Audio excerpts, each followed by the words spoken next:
আমি বলছি খাজা বাবা ভুয়া, খাজা বাবা 100 বার ভুয়া। খাজা মঈনুদ্দিন চিশতি আজমিরি তিনি ভুয়া নন। তোমাদের চিটাঙ্গের সবগুলো খাজা বাবা ভুয়া। খাজা মঈনুদ্দিন চিশতি আজমিরি তিনি কয়জন? চিটাঙ্গে খাজা বাবা আসবে কেন? কষ্ট বাবার খাজা বাবা হবে কেন? হ্যাঁ, ল্যাংটা বাবা আবার খাজা বাবা হবে কেন? জটওয়ালা আবার খাজা বাবা হবে কেন? তাহলে খাজা বাবার নামে বাকি যত খাজা বাবা আছে সব ভুয়া। বলেন 100 বার ভুয়া, 1000 বার ভুয়া, 1 লাখ বার ভুয়া, ভুয়া ভুয়া।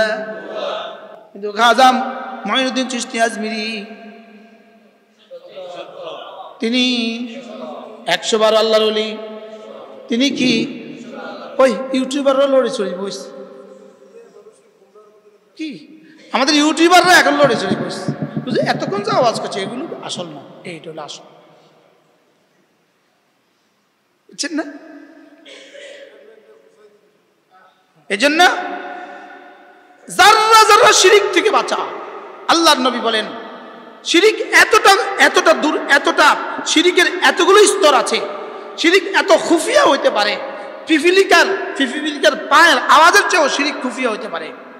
ভান্ডারি বাবা আমার, মাঝ ভান্ডারি বাবা আমার, আয়নার কারিগর, আয়না বিছাইয়ে দে মোর কলবের ভিতর, মনে চায় লাথি মারি পাশারও ভিতর। বাস্তব না বাস্তব? কালকে তো আমার বিরুদ্ধে লিখবো, আর কিছু শুনতো না আমার বাদ, এই কালকে এই বাক্যটা শুনবো খালি। কি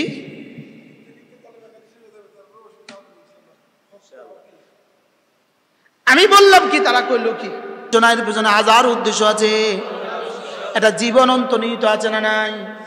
এবার বলুন তো দেখি, ওহো 5 ওয়াক্ত নামাজ পড়লে 1 নম্বরে রিজিকের অভাব দূর, এখন সুবহানাল্লাহ বললেন আগে বুঝালাম।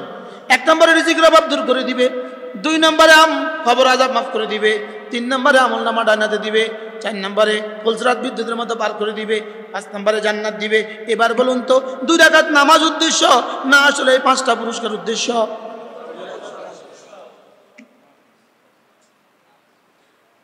কি বলছি বলেন? নামাজ উদ্দেশ্য না এই 5টা পুরস্কার উদ্দেশ্য? মোটরসাইকেল উদ্দেশ্য না এ প্লাস উদ্দেশ্য? এ প্লাস উদ্দেশ্য না জীবন উদ্দেশ্য? তাহলে এবার নামাজ উদ্দেশ্য, শুধু নামাজ উদ্দেশ্য না নামাজের ভিতরের জীবন উদ্দেশ্য? এবার রব্বে কারীমের উদ্দেশ্য কি? রব্বে কারীমের উদ্দেশ্য হলো আকিমিস সালাতা লিযিকরি। এবার রবের উদ্দেশ্য কি? তুমি নামাজ পড়বা, কথা দিলাম দুনিয়া তোমার, আখিরাত তোমার। এখানে একটা তারিখ কায়েম হবে, একটা ইতিহাস কায়েম হবে। তুমি নামাজ পড়বা, তুমি নামাজ পড়বা, পুরস্কার দিব। এগুলো হলো তোমার লোভ দেখাইলাম। মোটরসাইকেল বাপের মোটরসাইকেলের মতো। মূলত বিষয় কি জানো? তু মেরা মাই তেরা। মূলত উদ্দেশ্য কি? তোমার ইমান, তোমার নামাজ, তোমার রোজা, তোমার হজ, তোমার যাকাত, তোমার কোরবানি, এগুলো দিয়ে আমার কাজ কি? এগুলো দিয়ে শুধু আমার উদ্দেশ্য তোমাকে এটা এটা এটা এটা দিব, এটা আমার উদ্দেশ্য না। আমার উদ্দেশ্য তুমি এগুলোর মধ্যে তুমি আমার হয়ে যাবা। উদ্দেশ্য কি বলেন? সবাই বলেন, আপনি বুঝি বলেন। আপনি এই মিজান মন সাহেব, এই নাবমির হেদায়েত নাও বুঝি জীবনের উদ্দেশ্য? এই নুরুলানের বুঝি জীবনের উদ্দেশ্য? এই মেরকাত, এই জালালাইন, এই মেশকাত বুঝি জীবনের উদ্দেশ্য? বলে এগুলোর উদ্দেশ্য কি? তো এগুলো তুমি যদি মুমতাজ হও তাহলে মাত্র তোমার পুরস্কার দিবে। তাহলে পুরস্কার দেওয়ার উদ্দেশ্য কি? তোমার এই মুমতাজ বানানো। মুমতাজ বানাবার উদ্দেশ্য কি? তোমার এই বিষয়গুলোতে 80 নম্বর পাওয়ানো। এবার 80 নম্বর পাওয়ার উদ্দেশ্য কি? এই বিষয়গুলোতে পারদর্শী বানানো। এবার পারদর্শী বানাবার উদ্দেশ্য কি? তুমি আমারে চিনবা, আমি তোমারে চিনবো।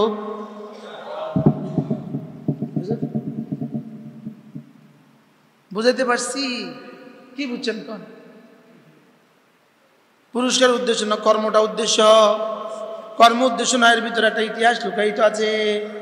মানে শুধু নামাজ উদ্দেশ্য না, এর ভিতরে ইতিহাস লুকায়িত আছে। হ্যাঁ, তু মেরা মাই তেরা। আরে জান্নাত হি চিনিস? জান্নাত কি? জান্নাত শুধু রব জান্নাতের ওয়াদার জন্য দিয়েছেন। বন্ধু তুমি তো আমারে বুঝবা না, আমারে দেখবা না, জান্নাতের নাজ ও নেয়ামত শুনে শুনে তুমি জান্নাতের আগ্রহ পয়দা করো।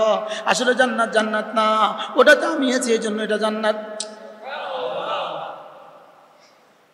আসলে মূল হলো আমি তোমার, তুমি আমার, বলেন। এখন এটা যদি হয় মাকসাদ, এবার বলুন তো আমার জিকির কেমন হওয়া উচিত, এবার আমার নামাজ কেমন হওয়া উচিত, এবার আমার জিন্দেগি কেমন হওয়া উচিত, এবার আমার তেলাওয়াত কেমন হওয়া উচিত? শুধু শব্দ না, এর পেছনে কিছু আছে? হ্যাঁ, তাহলে কোরআনে কারীমের 1 হরফ পড়লে 10 নেকি। এবার বলেন 10 নেকি এটা কি? পুরস্কার। 10 নেকি এটা কি? তাহলে 10 নেকি এটা উদ্দেশ্য না 1 হরফ উদ্দেশ্য? এবার হরফ উদ্দেশ্য না হরফের ভিতরে কি আছে এটা উদ্দেশ্য?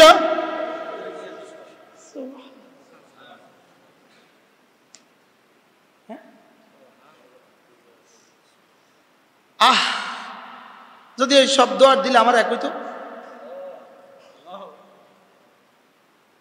যদি আমার এই শব্দ আমার দিলেই তো জিবরিল মুসাফা করতে হয় না, জিবরিল মুসাফা করতে হয়, সব জিবরিল মুসাফা করতে হয়।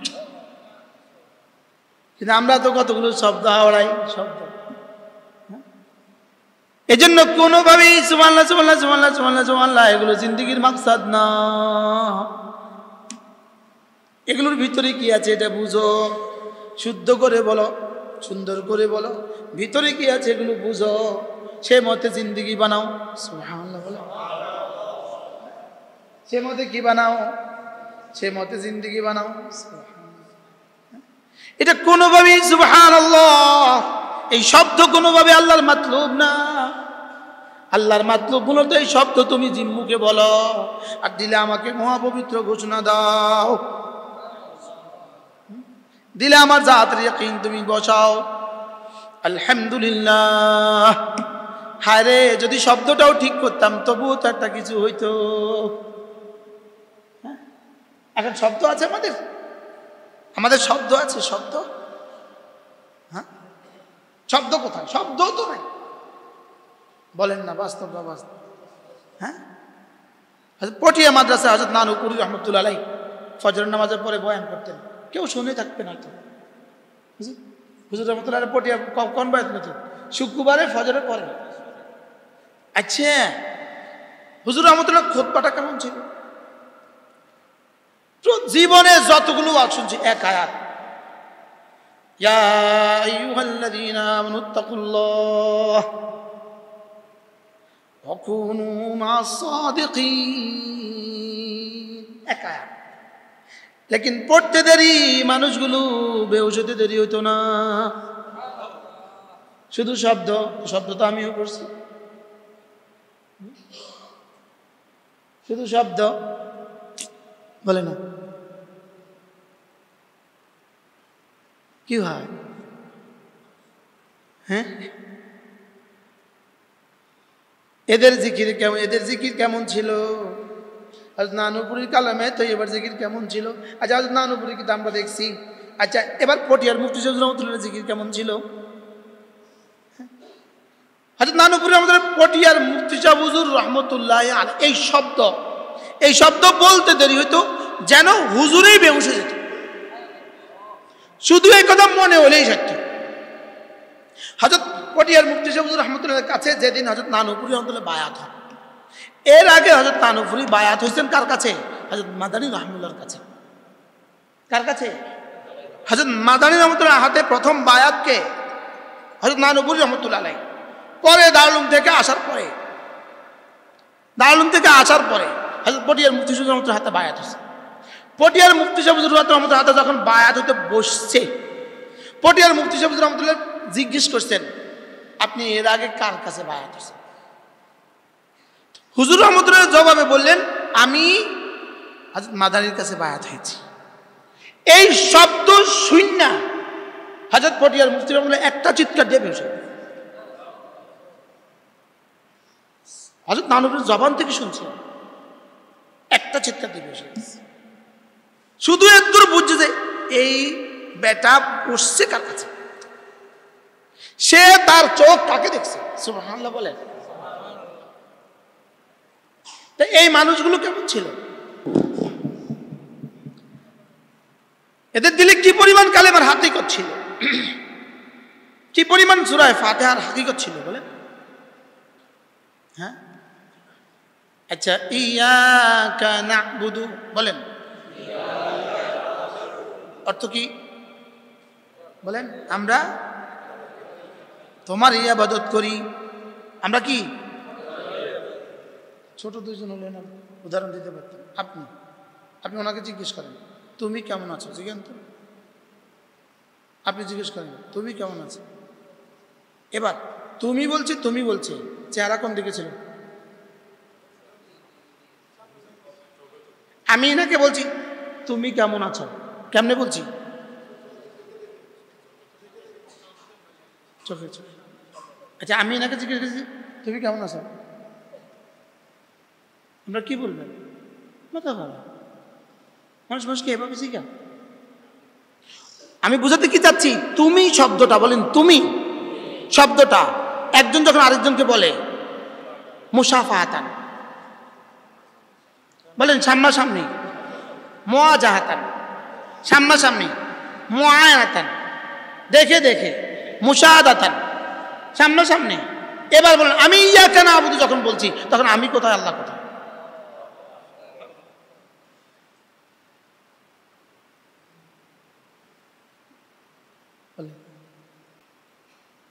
আমি যখন ইয়াকা না'বুদু বলছি তখন আমি কোথায়, তুমি কোথায়?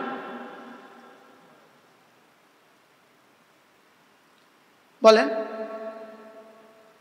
আমি একবার তাফসীর কবির পড়তেছিলাম,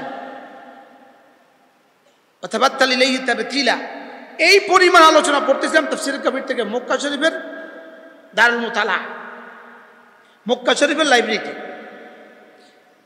মাক্কাবাতুল হারামে। এত সুন্দর আলোচনা, কাকে বুঝাবো এগুলো? আমার সাথে এক আরব বসা, আরব দাড়ি একদম সুন্দর, বোঝা গেছে কোনো জামেয়ার উস্তাদ হবে বা বড় কিছু হবে। আমি ওনাকে ভাবলাম যে কাকে বুঝাবো, তাই আমি আমার বলতেছি হুজুর স্যার দেখেন, হ্যাঁ আমার খাল্লে আল্লাহ, এগুলো রেখে দাও, এগুলো আমাদের বিষয় না। আরে বুঝেন না কথা কি করতেছে কন? এগুলো তোমার আর আমার বিষয় না, এগুলো যারা ছিল তারা কবর চলে গেছে, এগুলো আমরা বুঝতাম না, এগুলো আমরা পারতাম না। তো কোরআন কার লেগা এগুলো আমরা বুঝতাম না, পারতাম না, তাইলে পুরস্কারও আমাদেরকে দিত না।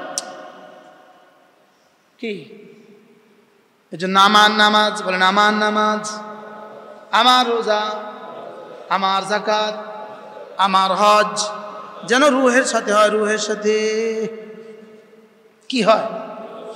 এখন ওয়াজের রুহ কি আছে?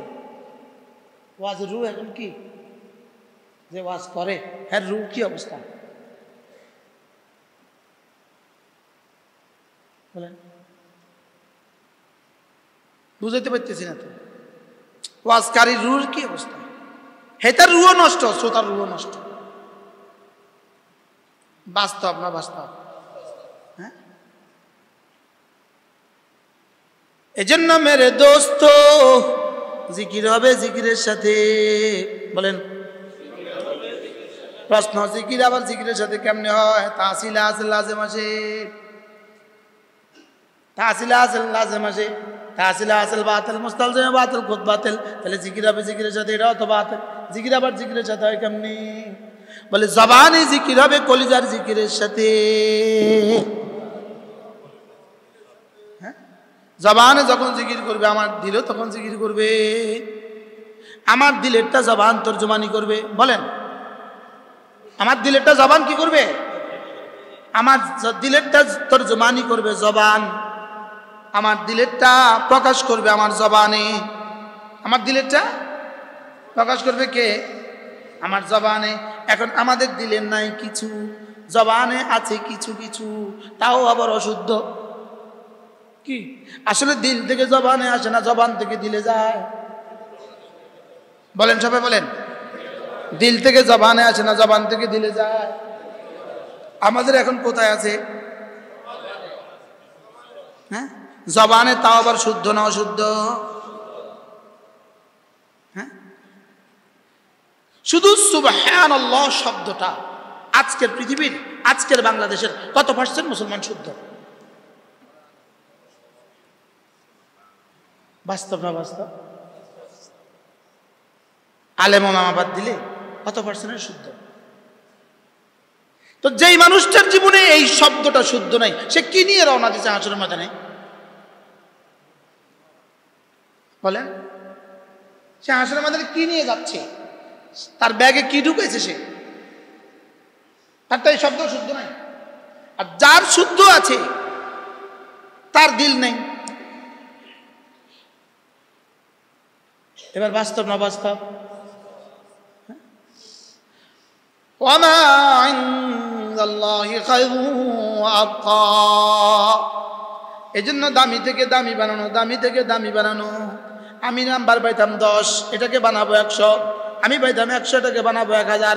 পাইতাম 1000, এটাকে বানাবো 1 লাখ। পাইতাম 1 লাখ, এটাকে বানাবো 70 লাখ। পাইতাম 70 লাখ, এটাকে বানাবো 70 কোটি। এবার পাইতাম 70 কোটি, এটাকে বানাবো। রব বলবেন যাও যাও, ওটাকে নাম্বার আমি বসাবো। এবার খাইর কেমন হবে আর আবকা কেমন হবে? ওয়ামা ইনদাল্লাহি খায়রুন ওয়া আবকা। সুবহানাল্লাহ, সুবহানাল্লাহ, সুবহানাল্লাহ, সুবহানাল্লাহ, সুবহানাল্লাহ, সুবহানাল্লাহ, সুবহানাল্লাহ। একটু চিন্তা করেন, আপনি দিল দিয়ে দিল করছেন না জবান করছেন? চিন্তা করেন না, এটা কল্পনা করে বলেন, এটা কল্পনা করে বলেন, আমার দিল করছে না জবান করছে? আমার দিল করছে না জবান করছে? এটা একটু কল্পনা করতে করতে ভাবেন। আপনি কালকে ইসলামী মসজিদে যান নাই, ঠকছেন।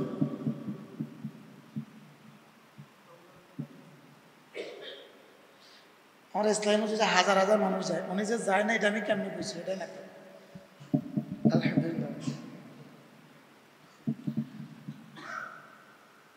তাইলে আপনি কি মনে করেন এই তাসবিহগুলো কি সুন্দর করা উচিত না উচিত না?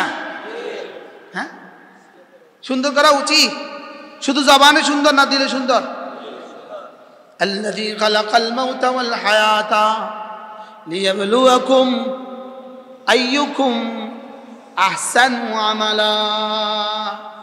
আমরা আছি শুধু আহসানু গলা, আমরা আছি কোন চক্করে? আহসানু গলা। বলেন আমরা কোন চক্করে আছি? আহসানু গলা। আল্লাহ চায় কোনটা? বলেন, আর আমরা চাই কোনটা? আহসানু গলা। আহসানু গলা ছাড়া কেউ আর কারো আওয়াজ শুনে না। বাস্তব না বাস্তব?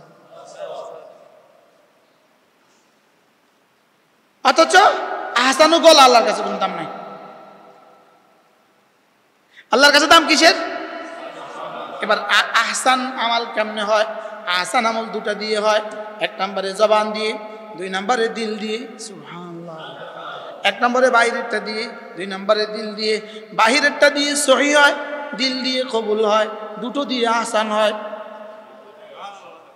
তাহলে আহসানু আমালা না আহসানু গলা? হচ্ছে তো বুঝছি। হযরত নানুপুর রহমাতুল্লাহ প্রায় বলতেন, আল্লাহ তাআলা আকতারু আমালা বলেননি, আল্লাহ তাআলা আকতারু আমালা বলেন নাই। কি বলেন নাই? আপনারা অনেকে দেখে থাকবেন, নানুপুর মাদ্রাসার একজন ওস্তাদ ছিলেন হযরত মাওলানা আব্দুস সালাম সাহেব রহমতুল্লাহ আলাইহি, যাকে নানুপুরের গ্রামবাসী বলতো খুশবু মৌলভী, আর নানুপুর মাদ্রাসায় বলতো ডাক্তার সাহেব হুজুর। হুজুরের হোমিওপ্যাথি ডাক্তারি করতেন। হুজুররা ছিলেন 1 ভাই 1 বোন। হুজুর হুজুর আর হুজুরের একজন কি ছিলেন? পঞ্চ। ওই বোনের জামাই কে ছিলেন জানেন? হাটহাজারী মাদ্রাসার হযরত মাওলানা আব্দুল্লাহ সাহেব রহমতুল্লাহ আলাইহি। হুজুরের বাবা হুজুর হলেন ডাক্তার সাহেব রহমতুল্লাহ আলাইহি। হুজুর সরাসরি হযরত মাদানী সাহেব, সরাসরি হযরত মাদানী রহমতুল্লাহ সরাসরি সাহেব, বুখারী পড়ছে মাদানী রহমতুল্লাহ কাছে। আর হুজুরের বোন বিয়ে দিয়েছে কার কাছে?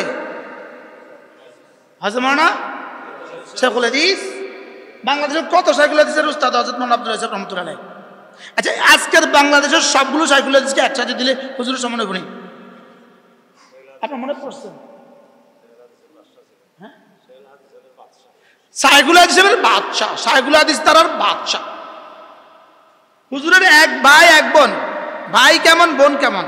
হুজুরে বলতেন আমরা রে, হুজুর বলতেন যে আমরার বাজি চাষা ছিল, চাষা চাষা। হুজুরের আব্বা ছিল চাষা, কি ছিল? চাষা, চাষা মানুষ ছিলেন, চাষা। চাষার আরো বাংলা কন্যা সহজ, কৃষক ছিল, হাল চাষ করতো। কি করতো? হাল চাষ করতো। বাজির একটা সিফত ছিল, বাজি হাল চাষের মধ্যেও জামাতে নামাজ পড়তো। এক বেটার জামাতে নামাজ, এক কৃষকের জামাতে নামাজ। ছেলেরে বানায় দিছে জগৎ বিখ্যাত মুহাদ্দিস, আর মেয়েরে বানায় দিছে জগৎ বিখ্যাত মুহাদ্দিসের বিবি। বাহরহাল আহসান ছিল, আহসান। এদের জিন্দেগি কি ছিল? এই ডাক্তার সাহেব হুজুর রহমতুল্লাহি আলাইহি রাহমাতান ওয়াসিআ, আল্লাহ আমার হুজুরের কবরকে জান্নাতের টুকরো বানিয়ে দেন। আমরা হুজুরের কাছে হেদায়েত জিলদাওয়াল করছিলাম, হুজুরের কাছে হেদায়েত জিলদাওয়াল করছিলাম। আমার সৌভাগ্য হয়েছে আমি 2 বছর হুজুরের খেদমত করছি, হুজুরের কামরায় ছিলাম আমি 2 বছর। হুজুর রহমতুল্লাহি আলাইহি 12টা 1টা 1:30 বাজে জামাত না, 12টা 50, 12টা 5:50, এর অর্থ 12টা 5:50 উঠবে অজু। তো রুমের সামনে আমরা তেপায়া পানি দিতাম, হুজুরে অজু শেষ করে হাতগুলো মুছে দিতাম, পাগুলো মুছে দিতাম। ঠিক 1টা নানুপুর মাঝে মসজিদে ঢুকছে, মুয়াজ্জিন আজান শেষ, হুজুরের সুন্নতে দাঁড়িয়েছে, হুজুরের সালাম শেষ, মুয়াজ্জিনকে আল্লাহু আকবার, অর্থাৎ 4 রাকাত নামাজ হর রোজ 30 মিনিট। কি আহসান কেমন হয়েছে বলেন? হযরত নানুপুরের মধ্যে বলতেন যে বেহেশতি মানুষ দেখতে চাইলে মৌলী আব্দুল সালাম রে সাহেব, খুশবু মৌলবীর সাহেব। কি হর রোজ এক দস্তর। হুজুরে আসর থেকে মাগরিব এই সময়টা নানুপুর বাজারে হোমিওপ্যাথিক ডাক্তারি করতেন। কি করতেন? এই হোমিওপ্যাথিক ডাক্তারি করে যে আয় হয়তো এটা দিয়ে সংসার চালাইতেন। মাথা থেকে 1 লোকমা ভাত জীবনে মাথা থেকে খায়নি, বেতন নেয় নাই, খানা খায় না। এই হোমিওপ্যাথিক ডাক্তারি ওষুধ দিয়া জিন্দেগি চালাইছে। আর নামাজ কেমন ছিল? হুজুরের নিজের জবানের কথা, আমি হুজুর খাস খাদেম, আমি হুজুর খাস খাদেম, হুজুর কামরা, আমি দস্তরখান দিতেছি, খানা দিতেছি। হুজুর তখন বলছে, আমি একটু জিগাইছি, হুজুর তাকবীরুল্লাহ ছুটে নাই কবে? হুজুর বলতেছে আলহামদুলিল্লাহ 42 বছর হয়ে গিয়ে তাকবীরুল্লাহ কোনোদিন ছুটে না। কি শুনলেন? কি শুনলেন? আমাদের জিন্দেগির কি হাল? ওয়ামা উতিতুম মিন শাইইন ফামাতাউল হায়াতিদ দুনিয়া ওয়া যিনাতুহা ওয়ামা ইনদাল্লাহি খায়রুন ওয়া আবকা আফালা তাকিলুন। আফামান ওয়া'আদনাহু ওয়া'দান হাসানা, আমি যার সাথে ওয়াদায়ে হাসান করেছি, আমি যার সাথে নেকির পুরস্কার দিব বলে ওয়াদা করেছি, ফাহুয়া লাকি, আর আমি যে ওয়াদা করেছি এটা তোমাকে মিলবেই মিলবে। কামাম মাত্তানাহু মাতাল হায়াতিদ দুনিয়া, যাকে আমি জিকিরের তৌফিক দিয়েছি, যাকে আমি তাকবীরুল্লাহর তৌফিক দিয়েছি, যাকে আমি জিকিরের তৌফিক দিয়েছি, যাকে আমি কোরআনে কারীমের তেলাওয়াতের তৌফিক দিয়েছি, যাকে আমি কোরআনে কারীম বুঝার তৌফিক দিয়েছি, যাকে আমি কোরআন মতে জিন্দেগি চালাবার তৌফিক দিয়েছি, যাকে আমি সুন্নাত মতে জিন্দেগি চালাবার তৌফিক দিয়েছি, যাকে আমি জিকির আজকারগুলো করার তৌফিক দিয়েছি, এই মানুষটা আর যাকে দুনিয়া ঢেলে দিয়েছি এই মানুষটা, এরা কি দুজন জীবনে কখনো সমান? এবার বলুন তো দেখি রব আমাদেরকে কি দিতে চাচ্ছে? আফামান ওয়া'আদনাহু ওয়া'দান হাসানা ফাহুয়া লাকি কামান মাত্তানাহু মাতাআল হায়াতিদ দুনিয়া। এরপরে কি হবে? দুনিয়ার সব দিয়ে দিলাম তোমাকে, এরপরে কি হবে? সুম্মা হুয়া ইয়াউমাল কিয়ামা মিনাল মুহতারিন, এরপরে তো তুমি আমার কাছে এসে যাবে, এরপরে তোমাকে আমার কাছে আসতে হবে। হ্যাঁ, আল্লাহ আমাদেরকে বুঝা মানা সহজ করে দেবে। 5 ওয়াক্ত নামাজ জামাতের সাথে পড়ব। একটা মজার খবর, এটা হইল একটা মাত্র ইবাদত, জামাতের সাথে নামাজ। এইটা আল্লাহ তাআলা এটাকে রিয়া আর সুমআহ মুক্ত করে দিয়েছেন। এই ইমাম সাহেব নামাজ পড়াইতেছে, আপনি জামাতের সাথে পিছনে বসছেন, এখানে কোনো রিয়া আছে? কেউ এন মনে মনে কয় আমি নামাজ পড়তেছি সবাই দেখতে আছে, কি লেগে এটা দিলে আসে না? সবাই তো দাঁড়িয়ে আছে, আমার দিকে তাকাবে কে? এটা আমার পাশে যিনি তিনিও আমার মতো, ইনিও আমার মতো, উনিও আমার মতো, উনিও আমার মতো। আল্লাহ তাআলা ফরজ নামাজকে জামাতের সাথে পড়লে এটাকে রিয়া মুক্ত করেছেন। শুধু শুধু বান্দার পায়ে আল্লাহ তাআলা ফরজের শিকল দিয়া জান্নাতে নামার জন্য। এটা যদি না হইতো তা আমাদের ইবাদত আমাদের গুনার চেয়ে বদতর হয়ে যেত। ইবাদত কিসের থেকে বদতর হইতো? ইবাদত আবার গুনার থেকে বদতর কেমন? রিয়া সুমআহ, ইবাদত যেত শিরিক, গুনাহ আমাদের কি পরিমাণ বেরিয়া, মনে বুঝেন না? এই গুনার মধ্যে কোনো রিয়া আছে নি? গুনাহ সবাই কি চায়? গুনাহ যে গুনাহ কেউ না দেখুক, তাহলে গুনাহ কি মনে করে? গুনাহ যেন কেউ না দেখে। আর ইবাদতের বেলা কি মনে করে? ইবাদত যেন সবাই দেখে, ইবাদত যেন কি? আমাদের ইবাদতের মধ্যে আছে কি? রিয়ার সম্ভাবনা। আর গুনাহ কি?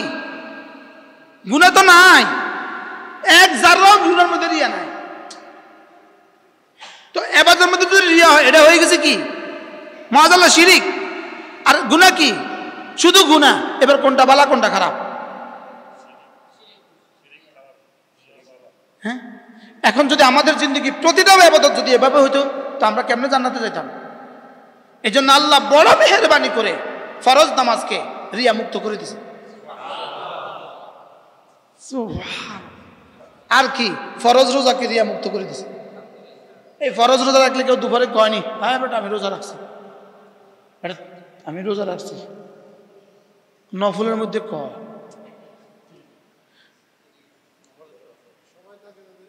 হ্যাঁ সবাই থাকে না যে,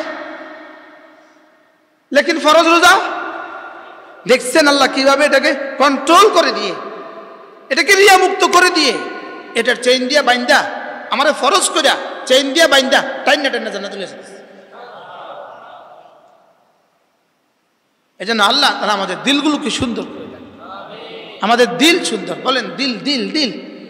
তো এবার ভান্ডারিকের মতো তাইলে দিল সুন্দর হইলে নামাজ লাগতো না?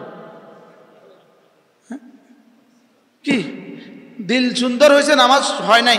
নামাজ লাগে না, দিল সুন্দর হয়েছে। আসলে কি দিল সুন্দর হয়েছে না দিল কাফর হয়ে গেছে? দিল দিল বালা আয়না বিছাইয়া দেবুর কলবের ভিতর। শিরিক থেকে বাঁচাও। সাহাবায়ে কেরাম জিজ্ঞেস করলেন, ইয়া রাসূলুল্লাহ, এই পরিমাণ খুফিয়া, এই পরিমাণ গোপন যদি শিরিক হয়, এটাকে আমি বাঁচবো কিভাবে? রাসূল বলেন, তাহলে আল্লাহর কাছে হাওলা করো, এভাবে বলো, আল্লাহুম্মা ইন্নী আউযু বিকা আন উশরিকা বিকা শাইআ মা লাম না'লাম। আল্লাহ মা লাম আ'লাম, আল্লাহ আমি জানি না, আমার হৃদয়ের অজান্তেও যেন আমার দ্বারা এক যাররা শিরিক হয়ে না যায়। মানে আল্লাহ বলেন, আমার অজান্তেও যেন এক যাররা শিরিক হয়ে না যায়। আল্লাহুম্মা ইন্নী আউযু বিকা মিন আন উশরিকা বিকা শাইআ মা লাম আ'লাম। আল্লাহ আমার অজান্তেও যেন এক যাররা শিরিক জীবন হয়ে না যায়, শিরিকের কোনো সুযোগ নাই। ইন্না শিরকা লাযুলমুন আযীম। আমার ওই হুজুরগুলোকে আমার জিজ্ঞেস করতে মনে চায়, দোস্ত শিরিকের একটা উদাহরণ তো দাও। আমার ওদেরকে জিজ্ঞেস করতে মন চায়, বেদাতের একটা উদাহরণ তো দাও। কি সব যদি ঈমান হয় তো শিরিক কোনটা একটা উদাহরণ তো দাও। কি শিরিকের একটা উদাহরণ তো দাও। মনে বুঝাতে পারলাম? হ্যাঁ হ্যাঁ শিরিক কি উদাহরণ তো দাও। তোমাদের সবগুলো যদি সুন্নত হইয়া সুন্নি হও, তাহলে বেদাতের উদাহরণ তো দাও। বেদাতের একটা উদাহরণ তো পেশ করো, বেদাতের একটা উদাহরণ তো পেশ করো। কি ভাই, বেদাতের কি উদাহরণ দিবে এরা? ও বেদাতের উদাহরণ দিব, মাইকে ওয়াজ করে, বেদাতের উদাহরণ। মানে খায়ালে আর কাম পায় না। আমার নামে মিছিল দিছে চিটং শহরে, ব্যানার দিয়া, আমার ছবি দিয়া, ক্রস চিহ্ন মারি দিছে। মানুষ হলো 7 জন। মানুষ হলো কয়জন? 7 জন। তো সাংবাদিক ব্যানারের থেকে মানুষ কম, ব্যানার আরো বড়, ব্যানার ধরার মতো মানুষ নেই। তো একজনের জিজ্ঞাসা, আপনারা এত বড় বিষয়টা নিয়ে মিছিল করতেছেন, তো মানুষ আর কই? আমরা একজন 4000 জন। কালকে কি বলছে জানেন সাংবাদিকের সামনে?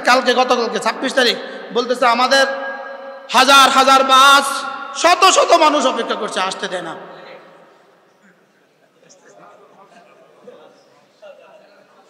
হাজার হাজার বাস। কিভাবে সত্য কথাটা আল্লাহ বাইর করে দেয়? হ্যাঁ হ্যাঁ, নাস্তিকদের বাংলায়,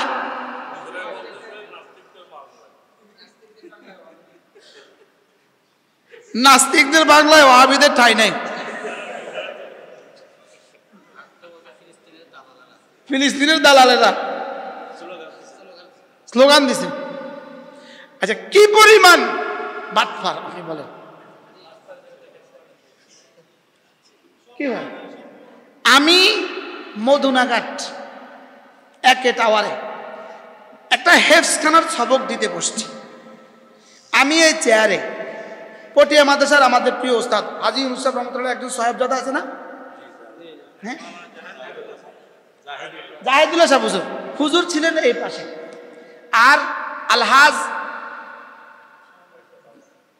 আবুল কাসেম সাহেব সিআইফি তিনি ছিলেন এই পাশে। আল্লাহ আবুল কাসেম সাহেবের আম্মা গত শুক্রবার ইন্তেকাল হয়ে গেছে। আল্লাহ তার আম্মার কবরকে জান্নাতে চিত্র বানিয়ে দেন। বাচ্চারা বসছে সামনে কোরআন শরীফ নিয়ে। এখন আমরা না চেয়ারে, বাচ্চারা হয়ে গেছে কি নিচে। আমি করলাম কি, আবার তোমরা দাঁড়াও কোরআন শরীফ নিয়ে। ওরা কোরআন শরীফ নিয়ে দাঁড়াইছে, আমরা তার স্টেজে আমরাও দাঁড়াইছি। কোরআন শরীফ নিচে, আমি উপরে, আমিও দাঁড়াইছি, হুজুরও দাঁড়াইছে, হাজী সাহেবও দাঁড়াইছে। এখন ওদেরকে আমি এই দাঁড়িয়ে দাঁড়িয়ে সূরা ফাতিহার সবক দিয়েছি। এখন করছি কি, আমরা 3 জন দাঁড়িয়ে আছি, ওই সামনে দাঁড়ানোওয়ালাদের সব শ্রোতা তো বসে আছে, ছাত্ররা দাঁড়িয়ে দাঁড়িয়ে সবক নিচ্ছে। এই দৃশ্যটা না দিয়া, আমাদের 3 জনের দাঁড়ানো দৃশ্য দিয়া, আমার আওয়াজকে সূরা ফাতিহা বন্ধ করে দিয়া এখানে মিলাদের আওয়াজ লাগাই দিছে মোহাব্বতের সাথে, কলিজা ছেঁড়া আওয়াজ দিয়ে মিলাদের আওয়াজ লাগাই দিছে। এবার সুন্দর করে নিচে দিয়ে লিখে দিছে, এখন বুঝা এসে গেছে কওমি মাদ্রাসা সূর্য সন্তান কিভাবে মিলাদ করছে দেখুন আপনারা। আপনি বলেন শয়তানে কেউ বাঁধু, তোরার মতো শয়তান আয়নও জানে। আপনি কল্পনা তো করেন, এটাতে আমাকে কেমনে আসলো? শয়তান এদেরকে জিম্মাদারি দিয়ে বিদায় হয়ে গেছে। আল্লাহ আমাদেরকে এদের খপ্পর থেকে হেফাজত করেন। তাহলে খাজা বাবা ভুয়া, এর অর্থ কি? ভণ্ড খাজা বাবা ভুয়া, বলেন না? লাল সালুওয়ালা খাজা বাবা কি ভুয়া না? ভুয়া না? কোন খাজা বাবা ভুয়া? আর খাজা মঈনুদ্দিন চিশতি, তিনি মঈনুদ্দিন চিশতি, তিনি খাজা বাবা নন। তিনি কি বলেন? বিখ্যাত বুজুর্গ মঈনুদ্দিন চিশতি রাহিমাহুল্লাহ তাআলা, তিনি কি নন বলেন? তিনি খাজা বাবা নন বলেন। আর যারা খাজা বাবা নামধারী এরা মঈনুদ্দিন চিশতি নন। ইনি খাজা মঈনুদ্দিন চিশতি, উনি খাজা বাবা নন। আর যারা খাজা বাবা তারা মঈনুদ্দিন চিশতি নন। আমি যাদেরকে ভুয়া বলেছি তারা খাজা বাবা মঈনুদ্দিন চিশতি নন। আর যিনি মঈনুদ্দিন চিশতি তিনি ভুয়া নন। এবার কি ক্লিয়ার করছি আমি? কে জানি বলছে, ওই হুজুর বলছে আজকে আবার একটু সাফ করে দেন এটা। এখন ক্লিয়ার তো আপনারা? আল্লাহ আমাদেরকে বুঝ দান করেন। আল্লাহর সম্মান আল্লাহকে দেন, রাসূলের শান রাসূলকে দিয়ে দেন, সাহাবাদের শান সাহাবাদেরকে দিয়ে দেন, আউলিয়ায়ে মুকাররাবিনদের শান আউলিয়ায়ে মুকাররাবিনকে দিয়ে দেন, উলামাদের শান উলামাদেরকে দিয়ে দেন, আর আওয়াম মুমিনিনের শান আওয়াম মুমিনিনকে দিয়ে দেন। আল্লাহ আমাদের সবাইকে বুঝা মানা সহজ করে দেন। তাহলে এখন থেকে জিকির কেমনে হবে? হ্যাঁ, জবান বাদ দিয়া জবান উচ্চারণ হবে শুদ্ধ, আর দিলে হবে কি? দিল হবে সুন্দর। আল্লাহ আমাদেরকে তৌফিক দান করেন। সুবহানাল্লাহি ওয়া বিহামদিহি সুবহানাকাল্লাহুম্মা ওয়া বিহামদিক আশহাদু আল্লা ইলাহা ইল্লা আনতা আস্তাগফিরুকা ওয়া আতুবু ইলাইক। আপনারা শুনে থাকবেন, বাংলাদেশের সংস্কারের নামে মহাধ্বংসযজ্ঞের আয়োজন করা হয়েছে। সংস্কারের নামে একটা শব্দ, রাষ্ট্র পরিচালনা, এটা ইহকালীন কাজ। ইহকালীন কাজকে, ইহকালীন বিষয়টাকে কোনো ধর্মের অনুশাসন দিয়ে সূচনা করা সমীচীন হবে না। অর্থাৎ পরকাল হলো পরকাল, ইহকাল হলো ইহকাল, রাষ্ট্র হলো ইহকাল, পরকাল হলো পরকাল। উনি পরকাল গিয়ে ঠিক করবে পরকালে, পরকাল গিয়ে পরকালে নিয়ে ঠিক করবেন না, পরকাল ইহকালে ঠিক করবে। বুঝেন না? অতএব রাষ্ট্র যেহেতু ইহকালীন বিষয়, অতএব বিসমিল্লাহ দিয়ে ঠিক করা শুরু করা ঠিক হবে না। আমাদেরকে বুদ্ধি দিতেছে, আমাদের তাহলে কি দিয়ে ঠিক হবে? তাহলে একত্ববাদের পরিবর্তে বহুত্ববাদ হলে ভালো হয়। বাংলাদেশে কতজন একত্ববাদওয়ালা? 90%। বহুত্ববাদওয়ালা কতজন? তো রাষ্ট্র ইহকালীন বিষয় যদি হয়, রাষ্ট্র যদি ইহকালীন বিষয় হয়, তাহলে আমাদেরটা বাদ দিয়ে তাদেরটা আসবে কেন? তাহলে একত্ববাদের পরিবর্তে বহুত্ববাদ আসবে কেন? বলেন একত্ববাদ, বলেন। এর বিপরীত শব্দ কি? বহুত্ববাদ। লিখে দাও একত্ববাদ, টিক চিহ্ন, বহুত্ববাদ ক্রস মেরে দাও। বলেন একত্ববাদ জিন্দাবাদ, বহুত্ববাদ নিপাত যাক, একত্ববাদ বহুত্ববাদ। বাহ, ইনশাআল্লাহ। ডক্টর ইউনূস, আমি তাকে দোয়া করি, হাফিজাহুল্লাহ, আমিন বলেন। তিনি এতটা কি হন নাই, তিনি এতটা পাগল হন নাই। আমাদের একত্ববাদের পরিবর্তে তোমাদের বহুত্ববাদ তিনি লিখে দিবেন, এটা এতটা তিনি পাগল হন নাই, এতটা কি হন নাই বলেন। আর তোমরা মনে করেছো তোমাদের একত্ববাদ, আমাদের একত্ববাদের পরিবর্তে তোমাদের বহুত্ববাদ টিকে যাবে। জি না, আহমদ শফীর সন্তানরা থাকতে এটা হবে না, হেফাজতে ইসলাম বাংলাদেশ জীবিত থাকতে এটা হবে না, আল্লামা মহিবুল্লাহ বাবুনগরী জীবিত থাকতে এটা হবে না, ইনশাআল্লাহ জুনায়েদ বাবুনগরীর সূর্য সন্তানেরা থাকতে এটা হবে না, বলেন ইনশাআল্লাহ। এজন্য স্লোগান তুলতে হবে একত্ববাদ জিন্দাবাদ, বহুত্ববাদ নিপাত যাক, বহুত্ববাদ।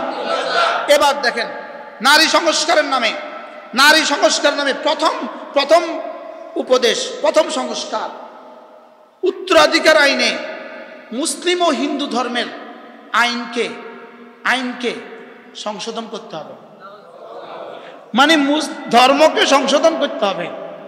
ধর্মকে সংশোধন করবে 4-5টা নর্তকীর কারণে। 4-5টা কি? নর্তকীও নয়, এটা পায়খানার কিট, এটা নর্দমার কিট। বলেন, এটা নর্দমার কি? এরা শুধুই পশ্চিমাদের ডলারে পালা, পশ্চিমাদের কি ডলারে পালা। এদের থিওরি ইসলামী আইনকে কি করতে হবে? সংশোধন করতে হবে। নারীর সম্পদ বন্টনে ইসলামী আইনকে কি করতে হবে? তো ইসলামী আইনকে সংশোধন করতে হবে, এদের প্রস্তাবনা। ইসলামী আইনে সংশোধন করার অধিকার এদের আছে। আচ্ছা, আরেকটা সমাজের পতিতাদেরকে যৌনকর্মীর সম্মান প্রদর্শন করিতে হইবে। যৌনকর্মীদের শ্রম আইনে তাদের শ্রমিকের ন্যায্য অধিকার নিশ্চিত করতে হবে। কি বুঝাতে চাইছেন আপনি? এটা দিয়ে বাংলাদেশকে কি করবেন? শাসন করবেন? এটা দিয়ে বাংলাদেশকে সুন্দর করবেন, না এটা দিয়ে বাংলাদেশকে ধ্বংস করে দিবেন? বলেন, এটা দিয়ে বাংলাদেশকে কি করে দিবেন? 10টা সিদ্ধান্ত এভাবে আসছে, 10টা। তার মধ্যে একটা শরীর আমার, সিদ্ধান্ত আমার। এটা সংবিধানে লিখে দিতে হবে, শরীর আমার, সংবিধান। এটা কি বুঝাতে চেয়েছেন? এটা কালকে লিখে দাও। পরশু ওই নাস্তিক মহিলা যে লিখেছে, সে তার মেয়েটা তার ঘরে ভিন পুরুষ নিয়ে আসবে, মা বলবে এই ওই ছেলেকে, বলবে খবরদার, সংবিধান, শরীর আমার, সিদ্ধান্ত আমার।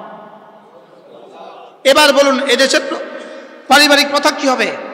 সভ্যতা কোথায় যাবে?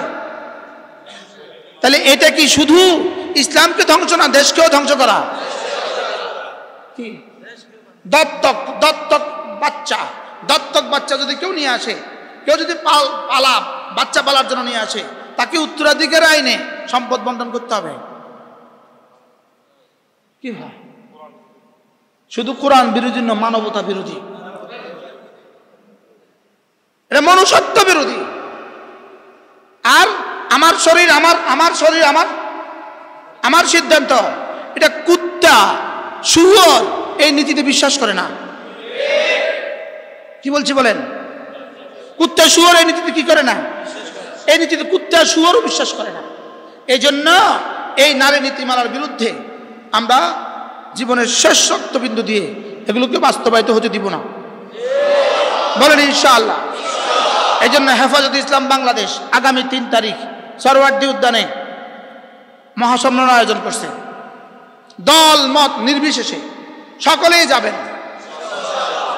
প্রয়োজনে আরেকটা শাপলা চত্বর হবে ইনশাআল্লাহ। এবার এটা হইতে হবে না, শুধু আওয়াজ দিলেই ভাগবে, শুধু আওয়াজ দিলেই কি হবে?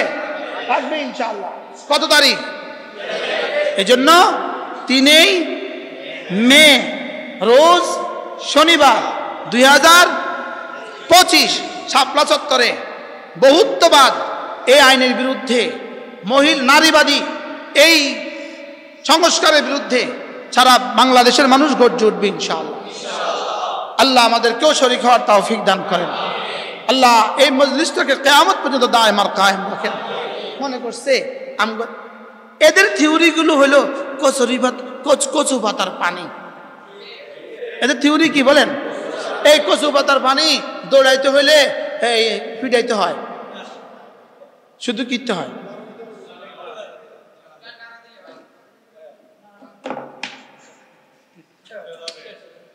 তো ইনশাআল্লাহ এটা ইতিমধ্যে ভেসে যাওয়ার উপক্রম হয়ে গেছে, শুধু ধাক্কা দিলেই হবে ইনশাআল্লাহ। বলেন ইনশাআল্লাহ, বলেন ইনশাআল্লাহ।